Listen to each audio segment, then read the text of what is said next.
test. Proba, 1, 1, 2, test. Proba, 1, jedinice dvojka. 2, test, 2. Evima, nego što? 1, 2, test.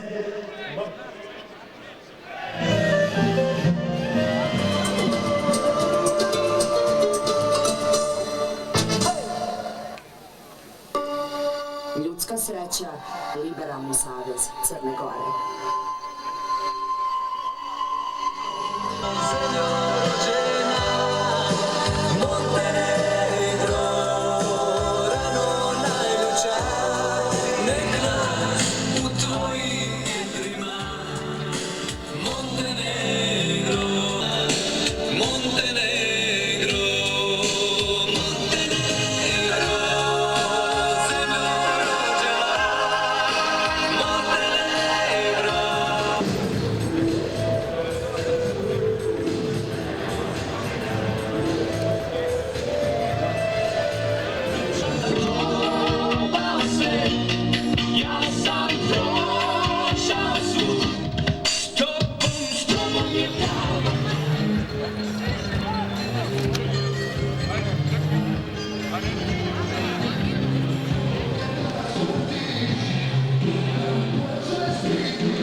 Sada smo još uvijek u zraku i u opasnosti da odletimo u zrak.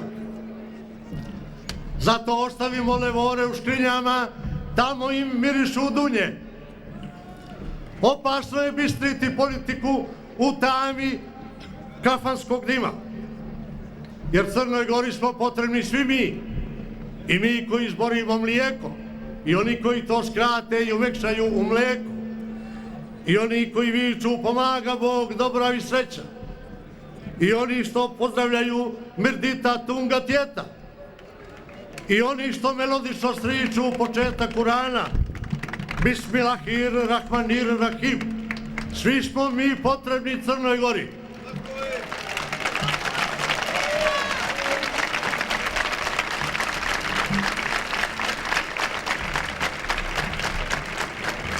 Mi se molimo da Bog i ljudski razum sačuva ne samo nas, no i naše neprijatelje. Jer mi hoćemo da ih pobjedimo znanjem, a ne da ih bodemo vilama. I da ih prevaspitavamo palicama po bubrezima. Kad je Osman Paša zarobljeno vučen dolu, bio mu je plaćen pansion u Cetinskoj lokandi i igrao je bilijar s mitropolitom Roganovićem. To je bila viteška Crna Gora, ali ona je bila u Evropi. I mi moramo ponovo da je vratimo tamo gdje je mjesto. Hoćemo li, braćo i sestre? Mi smo samo živi svjedoci neviđenog egzodusa, čitavog jednog naroda koji brutalno pritisnut napušta sprženu kosovsku zemlju, koja, nadamo se, nezadugo krije dokaze o još jednom, možda i najvećem zločinu na tlu Evrope u njenoj novijoj istoriji. Protjeranom narodu uspravna Crna Gora može da da samo šator i kilo hljeba, ali ne može da im sačuva živote. Pošto se i nad popom uvijek nađe pop, rat se vratio kući. Danas zemlja gori, ginu civili, ruše se mostovi, fabrike, bolnice, putevi. Poštovani građani, čujemo li to ovih dana zvuke sirena i eksplozije tomahavka i domaće artiljerije, ili nam se to sablaznim grohotom svete ubijene Vukovarske ulice i sarajevski sokaci? Šalje li nam to nabujala Neretva kletvu staroga mosta i jeca jedne Svetlane koja je spamtila samo modre kiše nad Mostarom? Ili nam to možda drevni konavoski dvori koje je naša sramota pretvorila u ugarke poručuju da nas ubija zlo u nama samima i besprimjerna ravnodušnost za tuđe patnje? Poštovani građani, Crna Gora danas prolazi kroz možda najteži period u svojoj novijoj istoriji. Doskora jedinstvena vlast, odgovorna za voljno ili nevoljno saučesništvo Crne Gore u 4 krvava rata, dovela je narod do ambisa.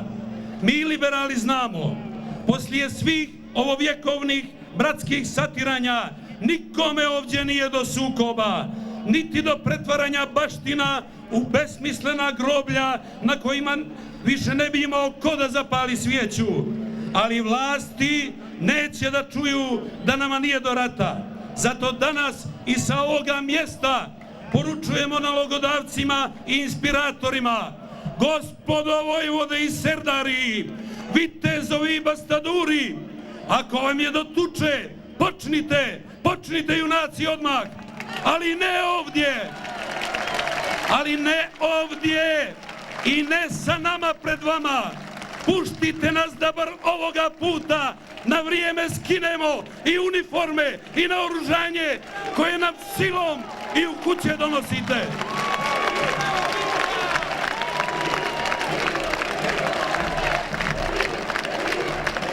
Nego što? I još sam vam htio nešto reći, poštovani građani.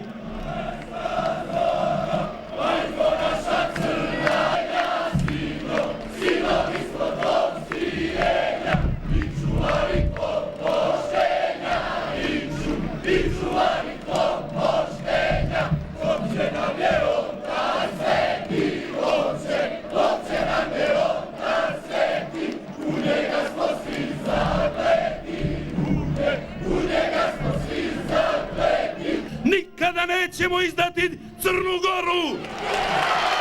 nikada!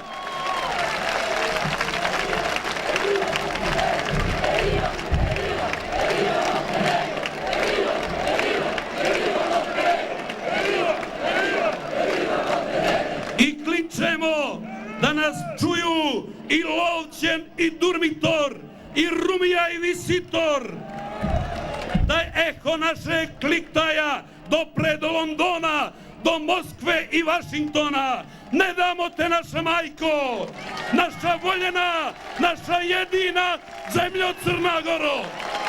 Živjeli!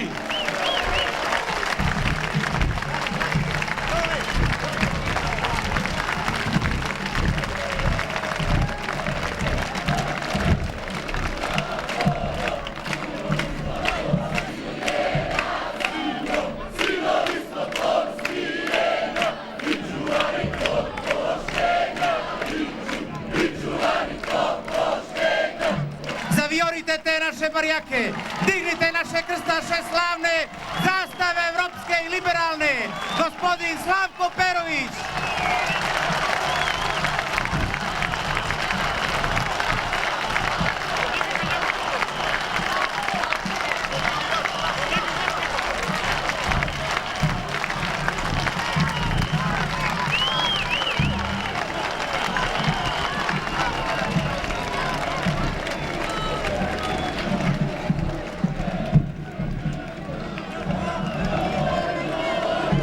Hvala vam, ljudi.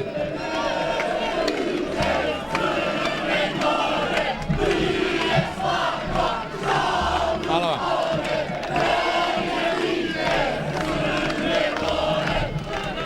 Ako sve ono što se očigledno događa, a to je potpuno razaranje Srbije, nije dovoljno da se razumije kako je to razaranje rezultat potpuno pogrešne politike Slobodana Miloševića, onda se mora zanijemiti. Ako se danas ne može razumjeti da Miloševićev režim dvostruko uništava Srbiju, izlažući je NATO bombama i navlačeći joj užas holokausta, onda je to strašno. Ako se ne vidi da iza svog tog užasa stoji namjera jednog jedinog čovjeka i njegove kamarile da za koji dan ili mjesec produže opstanak na vlasti, onda je to najstrašnije. Možemo razumjeti da za one koji su duboko zagazili u krv, povratka nema, jer krv je ljudska hrana naopaka, ali još niko, ljudi Božji, još niko nije podnio na nekom beznačajnom poslaničkom nivou ni ostavčicu u znak solidarnosti sa onom Srbijom u podrumima, ne sa onom lažnom na mostovima, u znak solidarnosti sa onom slomljenom, raspamećenom Srbijom koja plaća danak istini, da nije ni pokušala da umiri svoje raspamećene generale koji su raspamećivali civile širom Jugoslavije. Druga pak strana govori danas sve najcrnje, najgore za svojeg dojučerašnjeg oca, učitelja i saveznika Slobodana Miloševića. Kao da je on ikada bio bolji, sve od strahota Vukovara, Dubrovnika, Sarajeva, Srebrenice.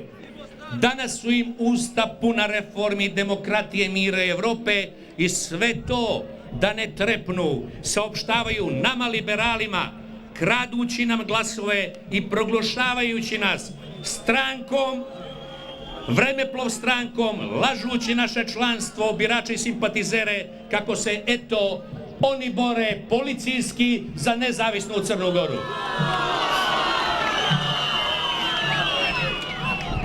Ljudi, što zapravo rade objave grupacije? Njihovi sami beskrupulozni politički vrhovi. Svi čekaju Miloševićev kraj kako bi se borili za njegovo nasledstvo.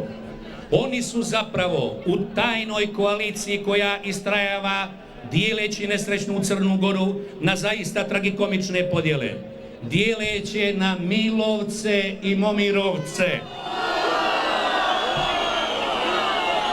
Svaki put kada vrh SMP-a napadne gospodina Đukanovića kao separatistu i secesionistu, on zna da ne govori istinu. Ali to se čini kako bi se unijela pometnja u snažno biračko tijelo nas, liberala.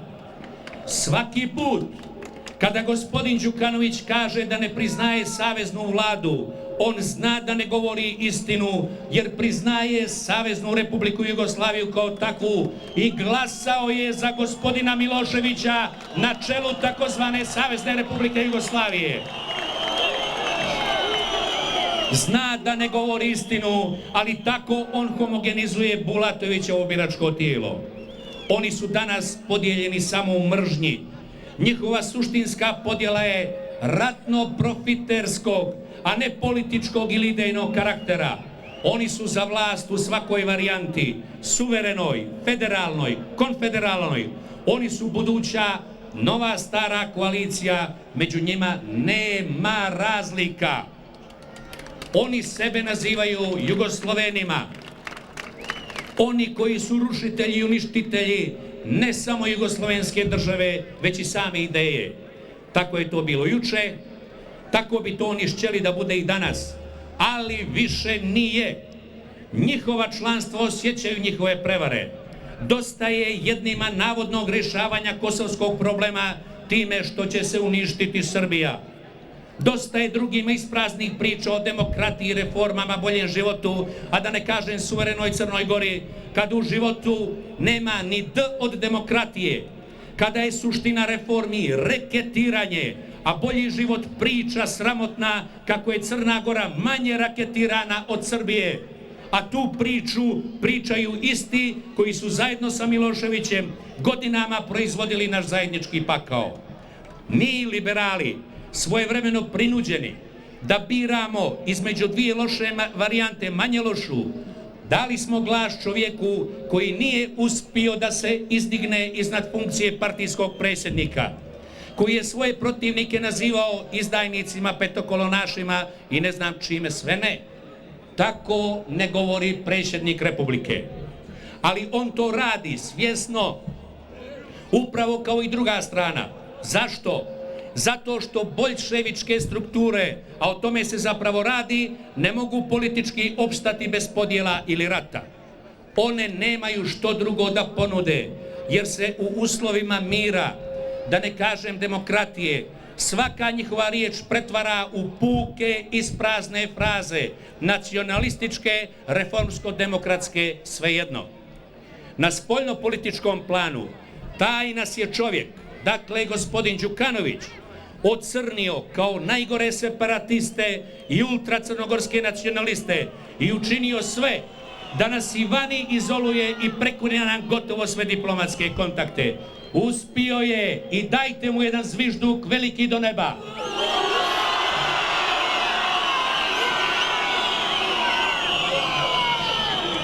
Hvala vam. U tome su mu pomogli krugovi njegovih beogradskih saveznika koji su zajedno sa Karadžićem okretali volove na ražnju dok je Sarajevo gorjelo, a NATO bombardovao Republiku Srpsku. Da li Đukanović misli da će liberali to zaboraviti? Neće! Isti taj čovjek, gospodin Đukanović, organizovao je unutar Crne Gore kampanju drugog karaktera, kako liberali eto izdaju Crnu Goru, kako mi hoćemo sa Bulatovićem koaliciju. Odavde poručujem, neće liberali nikada, ni sa Đukanovićem, ni sa Bulatovićem. Ali hoće liberali sa njihovim članstvom koji im više ne vjeruje. Hoće sa časnim i poštenim ljudima zavedenim na obje strane. Prihvatit ćemo mi liberali iznevjerene i prevarene i vratiti im nadu da se valja i treba i mora boriti za bolje sutra našoj djeci, ali samo na osnovu opštenarodnog dogovora, a ne opštenarodnih kalašnjikova i maskirnih uniformi danas sve prisutnih po Crnoj Gori. Idemo redom. Ostaje danas Milošević usamljen, a pravda je i Crnoj Gori potreba da svakim danom sve više i više ostaju usamljeni i Bulatović i Đukanović. Jer pjevalo se daleke 90. Crnoj Gori nema mira dok je Mile i Momira, ni Srbiji dok je Slobodana Miloševića. Ljudi, danas je Bon. Danas se u Bonu krčme liberalni glasovi. Danas liberalni glasovi pomažu da se Crna Gora upakuje u Saveznu Republiku Jugoslaviju. Mi tu tvorevinu ne priznajemo od samog trenutka njenog osnivanja, od marta 1992. godine. Ne priznajemo je zato što nije stvorena na legalan, nego prevarantski način. Ne priznajemo je zbog toga što nosi tuđe ime, nosi ime Jugoslavija. Ne priznajemo je zbog toga što je poslužila kao alibi za nastavljanje rata. Ne priznajemo je zbog toga što je osmišljena kako bi gušila i srpski i crnogorski narod. Ne priznajemo je zbog toga jer može opstati samo po cijenu stalnog proizvođenja sve novih i novih sukoba sa ili bez Miloševića. Ne priznajemo je zbog toga što sprečava ljudski razgovor između Crne Gore i Srbije. Danas je ne priznajemo zbog toga što želi Crnu Goru trajno zadržati zakovanu između čekića i nakovanja srpsko-albanske mržnje i uništiti svaku crnogorsku šansu. Moglo bi se reći da se u Bonu vrši veleizdaja crnogorskih interesa. Ali to nije tačno. Ne može se izdati ono što se ne posjeduje. A naprosto, gospodin Đukanović nikada nije bio za poziciju nezavisne Crne Gore. To je bila jedina Đukanovićeva iskrenost. Jedno je sigurno, tamo gospodin Đukanović vrši prodaju datumu liberalnih glasova koji će poslužiti umjesto borbe za suverenost, poslužit će novom destruiranju Crne Gore. Ovoga puta možda i konačnom. Ne kažemo ovo deprimirani, već kako bi sebi dali podstrek za novu fazu naše političke borbe u kojoj ćemo valjda, ako ne bude kasno, naučiti da vjerujemo vlastitim očima, a ne špijunima, u kojoj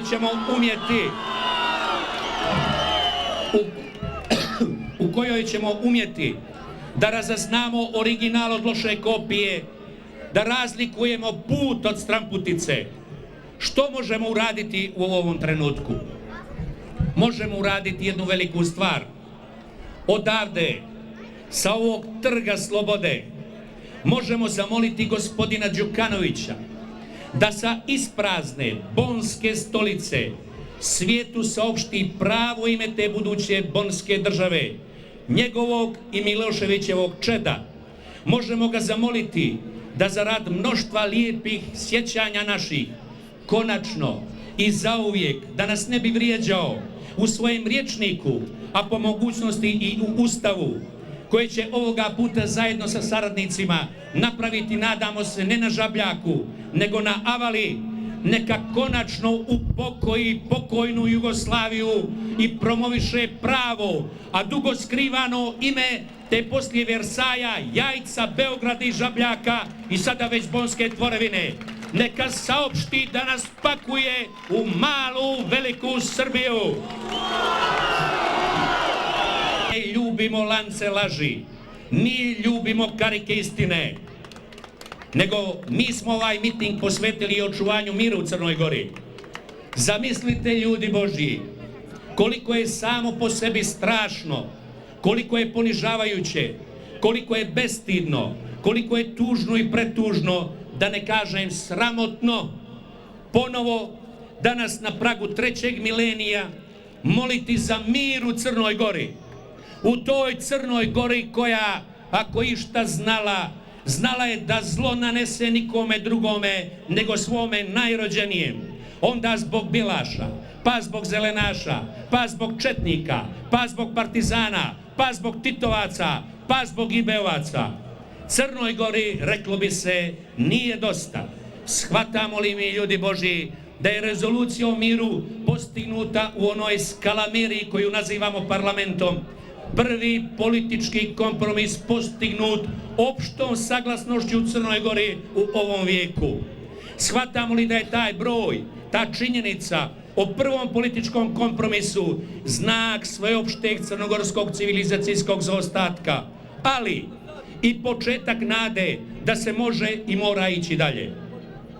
Ako bi mir zavisio od nas liberala, mi bi ga čvrsto držali na našim dlanovima, privili na grudi kao najvišu još neukaljanu svetinju.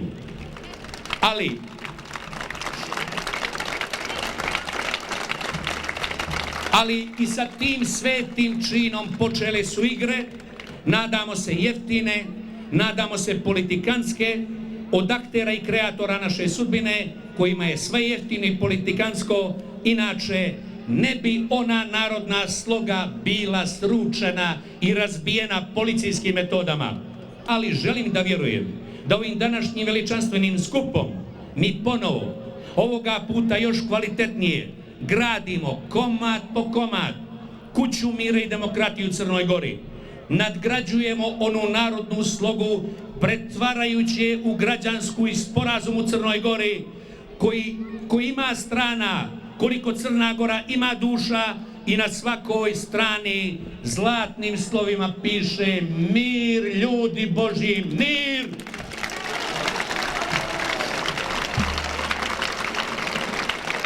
Želim da vjerujem kako ovaj skup može pokazati da nam je mir svima na srcu i da naša ljubav može obuzdati svaki potez koji bi ga narušio. Nažalost, ostaju nam, nemoćnima, lopova radi, samo molbi i molitve, ali što ćemo? Tako je Hrist mijenjao svijet, a sveti Petar Cetinski i Crnu nam Goru. Vjerujući u mir, u ljubav, u razboritost, vjerujući da će istina nadvladati laž, a pravda nepravdu, vjerujući da postoji šanse za Crnu Goru sve dok postoji nas ljudi, bez obzira na sve karakteristike vjerske, nacionalne, stranačke, jer braća i sestre smo svi mi u Crnoj Gori. Želim da vas sve zagrlim, privijem na grudi i poljubim sa vječnim našim usklikom: postojaće Crna Gora dok je Lovćena i Durmitora, dok je mora pod Barom i Kotorom, dok je sunca i dok je Grahovca. Živjeli! Ne damo te, Crna Goro! Ne damo te! Živjeli!